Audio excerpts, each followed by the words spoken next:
സമ്മാനം വാഗ്ദാനം ചെയ്ത് ഇബാദത്തുകൾ മുടക്കുന്ന ആളുകളുണ്ട്.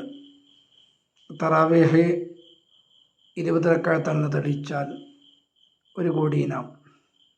റബീഉൽ അവ്വൽ വരുമ്പോൾ നബിദിനം ആഘോഷിക്കാമെന്ന് തെളിയിച്ചാൽ 2 കോടി ഇനാം.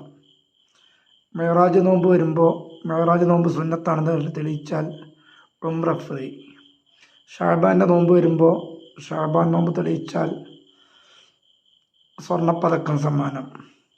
ഇങ്ങനെ തുടങ്ങി ഏതെല്ലാം സുഹൃതങ്ങൾ മുസ്ലിം ലോകം തുടർന്നു വരുന്നുണ്ടോ അതിനൊക്കെ നിരാകരിക്കുകയും അതൊക്കെ തള്ളിക്കളയുകയും അത് ചെയ്യുന്ന മുഅ്മിനീങ്ങളുടെ മനസ്സിൽ ദുർബോധനം നടത്തി, അല്ലാതെ യുവസ്വിസു ഫീ സുദൂരിന്നാസ്, ജനങ്ങളുടെ മനസ്സുകളിൽ ദുർബോധനം നടത്തുകയാണല്ലോ ശൈത്താൻ്റെ പരിപാടി.